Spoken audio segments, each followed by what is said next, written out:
जड़े सुंदर महिला एसपी मैडम को पाखक गोटे गाँव रु बारंबार अभियोग चिठी आसुथिला। से अभियोग पत्र रे केवल गोटे कथा ही लेखा होइथिला कि आम गाँव रे प्रत्येक झियो कुआरी अवस्था पाद रखिबार अल्प किछि दिन परे गर्भवती हो जाउछंती। आमे जानि नाहु कि एपरि काहेकि हेउछि। ना ही से युवती मानकर काहा सहित प्रेम संबंध रहिछि, ना ही सेमाने विवाह करिछंती। आउ एमिति भी आम घर को केही अजଣା अचिन्हा युवक एपरिके संपर्क युवक मानकर जीवा आसे मध्य नाही। किंतु जणा नाही युवती माने किपरि गर्भवती हो जाउछंती। एई सब पत्र को पढ़ी एसपी मैडम एकदम आश्चर्य हो जाउछंती कि एहा किपरि संभव होई परिबा। आउ ए त बहुत आश्चर्यर कथा कि जेतेबेले युवती माने कोनोसी युवक मानक सहित कथा हेउ नाहंती कि से माने अविवाहित अछंती आ कोनोसी पुरुष मानक सहित संपर्क रखु नाहंती, तो एहा किपरि संभव होई परिबा। एहा उपरे बहुत भाबिबा चिंतिबा परे मैडम गोटे बहुत बड़ पदक्षेप नेउछंती।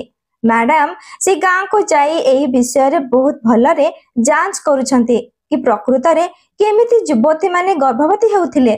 बंधु माने कोन थिला एहा पछरे रहस्य आ मैडम ए रहस्य उपरु किपरि परदा हटाउछंती। आसंतु जानिबा कहानी रो पूरा सत्य ए वीडियो माध्यम रे।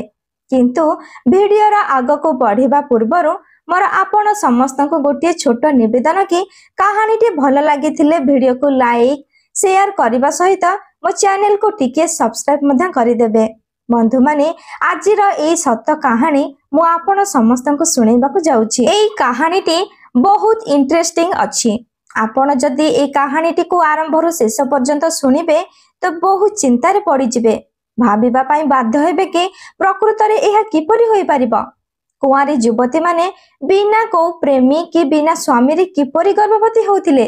तो आसंतु बंधु माने जानिबा ए सत्य कहानीटी। ए कहानीटी बालेश्वर जिल्लार गोटे छोट गाँ। से छोट गाँ रे जो झियो माने कुआरी अवस्था रे पाद थौथिले तो से माने गर्भवती हो जाउथिले। ए घटना को देखि गाँर सबु लोक माने बहुत चिंतार रहिबारे लागिले। गाँ रे बहुत गंभीर नजर समस्ते रखिबारे लागिले। समस्ते निज निज झियो मानक उपरे एबे कड़ा नजर रखिले कि से माने दिन राति निज निज झियो मानक विषय रे चिंता करिबारे लागिले। झियो मानक एकाके बाहर को जीवा पाई देले नाही कि निज घर भीतर को कोनोसी व्यक्ति को आसीबा को मध्य देउ नथिले। कारण सेमानक मन रे ए भय रहुथिला कि आउ एमिति न हो आम झियो गर्भवती हो जाऊ। किंतु कौनसी व्यक्ति घर भीतर को आसु नथिले कि झियो माने मध्य घर बाहर को एका जाऊ नथिले। किंतु तथापि गोटे दिन जने झियोर पेटरे बहुत जंत्रणा हेउछि। पुणी ताकु सहरर मेडिकल को निया जाउछि। सेठारे डॉक्टर ताकु कहुछंती कि तुम झियो गर्भवती अछि। ए कथा सुनी से व्यक्ति जनक बहु चिंतारे रही जाउछंती आ कांदिबारे लागुछंती। एबे से भाबुछि कि समाज को मु किपरि सामना करिबि आ कोन कहिबि जेतेबेले कि मो झियो कोनोसी भूल करि नाही। मो घर को मध्य कोनोसी युवकंकर जीवा आसीबा नाही। ताहले मो झियो सहित किपरि एते बड़ भूल काम होई परिबो। एबे झियोटीर मां झियो को पचारुछि कि झियो तू को व्यक्तिंक सहित कथा हेउछु ना तोर केही प्रेमी अछंती ना कहा सहित तोर संपर्क थिला। एई सब कथा सुनिबा परे से झियोटी कांदिबारे लागुछि आ कहुछि कि मां मोर सेमिति किछि भी नाही। तुमे तो बहुत भलरे जानिछ कि गाँर जेउ झियो माने कुआरी तो पाउछंती तो से माने गर्भवती हो जाउछंती। तो से कहुछि कि माने मोर सेमिति कहा सहित संपर्क नाही आ कहा सहित प्रेम संबंध मध्य नाही। किंतु मु बुझी पारु नाही कि मु गर्भवती हेली तो हेली किपरि। ए घटना को देखि गाँव रे बहुत बेसी नीरवतार परिवेश सृष्टि हो जाउछि। सबु लोक मानक मन आ मस्तिष्क रे केवल गोटे कथा घुरी बुलुथिला कि ए समस्यार समाधान किपरि खोजि पारिबो। सबु लोक चिंता आ भयभीत भितरे रहुथिले।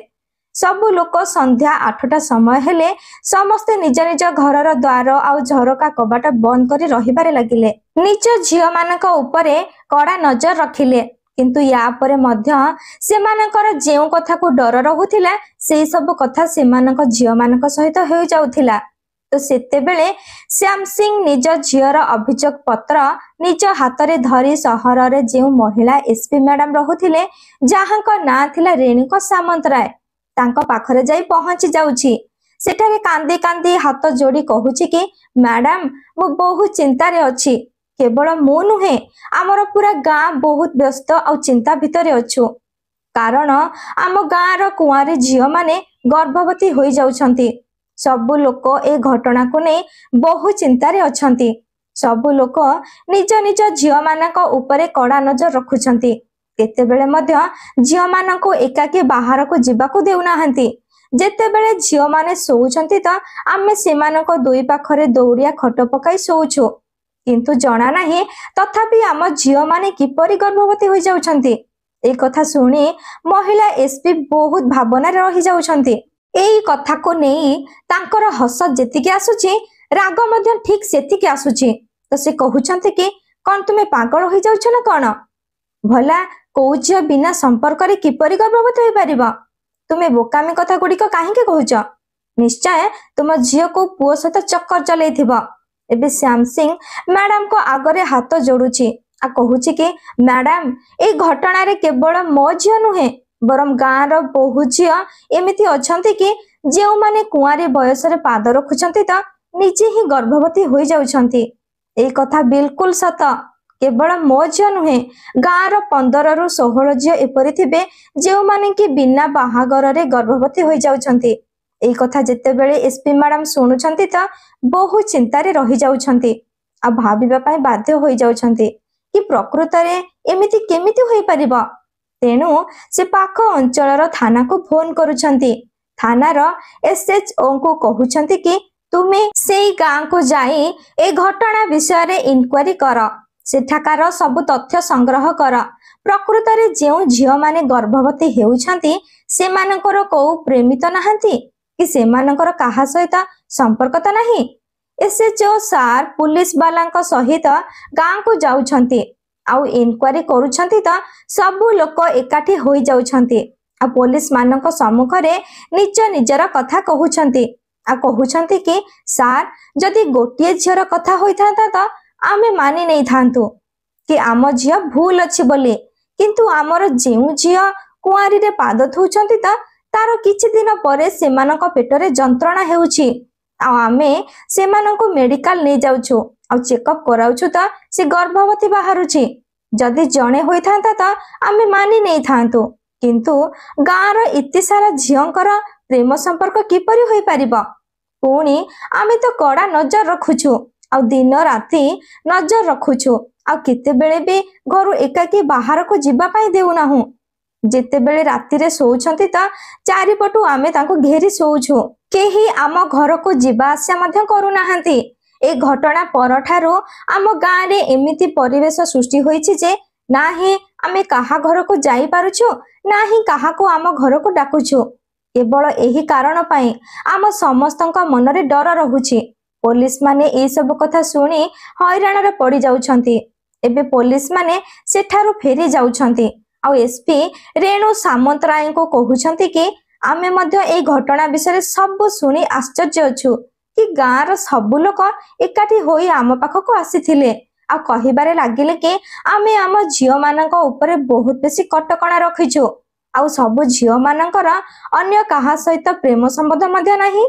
से गाँ रो केवल जणे कि दुई जण झियो नुह बरम पूरा 15-16 जण झियो कुआरी अवस्था रे पाद रखुछंती त से माने गर्भवती होई जाइछंती। एई कथा सुनिबा परे मैडम को मुंड मध्य काम करिबा बंद करि देउछि कि प्रकृत रे एमिति किपरि होई परिबो। तेनु मैडम विचार करूछंती कि निश्चय किछि कथा थिबो नचेत झियो माने ए कथा को लुचाउछंती नचेत निश्चय सेमानकर काहा सहित प्रेम संबंध रखिथिबे। हेई पारे घटना किछि अलगा मध्य होई पारे। हौ ठीक अछि ए घटना को अनुसंधान करी कारण जानिबा जदि तुम मानक द्वारा संभव नुहे तेबे मु निजे ही ए घटना विषय रे अनुसंधान करी कारण खोजिबी कि प्रकृत रे ए गाँ रो झियो मानक सहित सब कोन हेउछि।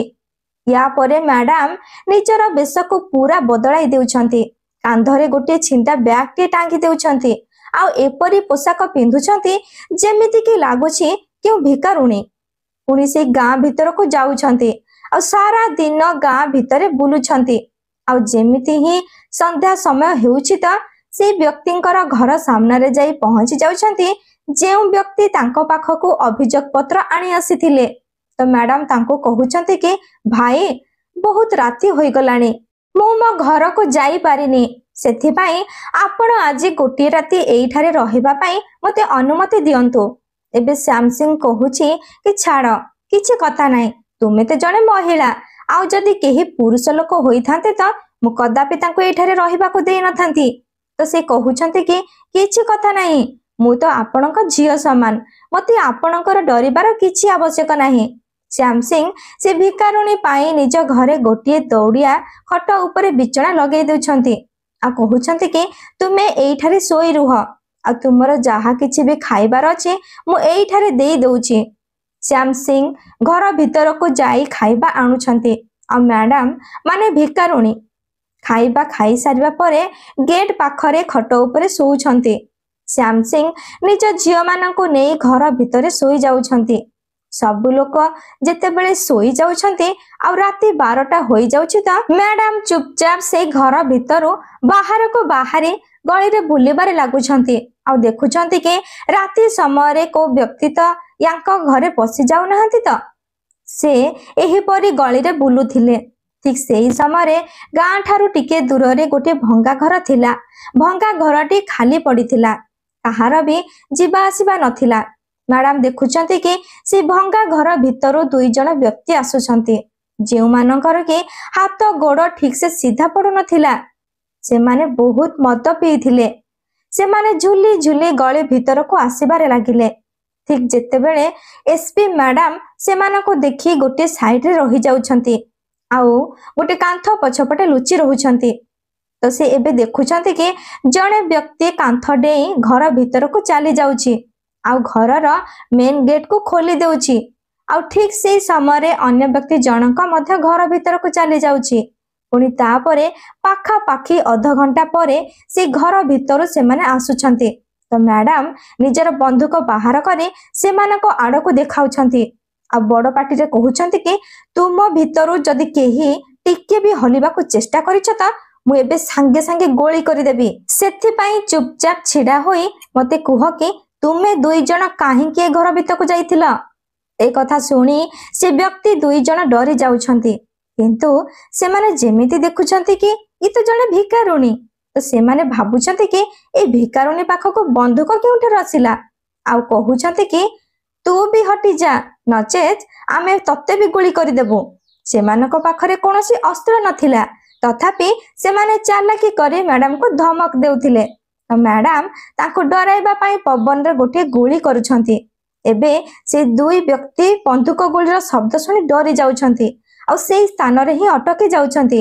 ଏବେ ଯେତେବେଳେ ଗୁଳିର ଶବ୍ଦ ଗାଁ ଲୋକ ଶୁଣି ଦେଉଛନ୍ତି ତ ସମସ୍ତେ ଉଠି ଯାଉଛନ୍ତି। ସବୁ ଗାଁ ଲୋକ ସେଇ ସ୍ଥାନରେ ଏକାଠି ହୋଇଯାଉଛନ୍ତି। ଆଉ ଯେତେବେଳେ ଶ୍ୟାମ ସିଂ ଦେଖୁଛନ୍ତି କି ଏ ଭିକାରୁଣୀ ତ ମୋ ଘରେ ଆଶ୍ରୟ ନେଇଥିଲା, କିନ୍ତୁ ୟା ହାତରେ ବନ୍ଧୁକ କେଉଁଠାରୁ ଆସିଲା?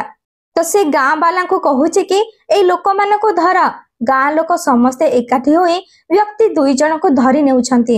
ପୁଣି ମ୍ୟାଡାମ ଥାନାକୁ ଫୋନ କରୁଛନ୍ତି ଆଉ ସାଙ୍ଗେ ସାଙ୍ଗେ ସେ ସ୍ଥାନକୁ ପୋଲିସ ଆସି ଯାଉଛନ୍ତି ଆଉ ସେମାନଙ୍କୁ ଗିରଫ ମଧ୍ୟ କରି ନିଆଯାଉଛି। ପୁଣି ମ୍ୟାଡାମ କହୁଛନ୍ତି କି ମୁଁ କୋଉ ଭିକାରୁଣୀ ନୁହେଁ, ନାହିଁ ମୋତେ କୋଉ ଭିକ ମାଗିବାର ଥିଲା। ଶ୍ୟାମ ସିଂ ମୋ ପାଖକୁ ଅଭିଯୋଗ ଆଣି ଆସିଥିଲେ ଆଉ ସବୁ ଗାଁ ଲୋକଙ୍କର ମଧ୍ୟ ଅଭିଯୋଗ ମୋ ପାଖକୁ ଆସୁଥିଲା। ତ ସେଥିପାଇଁ ମୁଁ ମୋର ବେଶ ବଦଳାଇ ଆସିଥିଲି କି ତୁମ ଗାଁରେ ଏଇଆ ଦେଖିବାକୁ କି ପ୍ରକୃତରେ ତୁମେ ମାନେ ଜାଣିପାରୁନାହଁ କି ତୁମ ଝିଅମାନଙ୍କ ସହିତ କିଏ ଖରାପ କାମ କରୁଥିଲେ। ଏଇ ବିଷୟରେ ଇନକ୍ୱାରି ପାଇଁ ମୁଁ ଗାଁ ଭିତରକୁ ଆସିଥିଲି। ତ ଏବେ ଗାଁ ବାଲା କହୁଛନ୍ତି କି ମ୍ୟାଡାମ ବହୁତ ଭଲ କାମ କଲେ କି ଏମାନଙ୍କୁ ଧରି ନେଲେ, କିନ୍ତୁ ଏଇ କଥା ଉପରୁ ପରଦା ଉଠି ପାରିଲା ନାହିଁ କି ସେ ଯୁବତୀ ମାନେ କିପରି ଗର୍ଭବତୀ ହେଉଥିଲେ।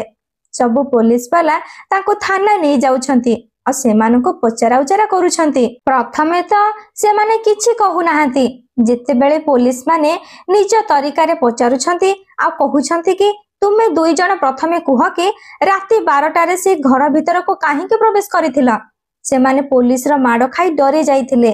ତ ଏବେ ସବୁ ସତ କଥା କହୁଛନ୍ତି କି ମ୍ୟାଡାମ ଆମେ କେବଳ ଏହି କାମ କରୁଛୁ କି ମଦ ପିଇ କରି ଆସୁ ଆଉ ଲୋକମାନଙ୍କ ଘର ଭିତରକୁ ପଶିଯାଉ।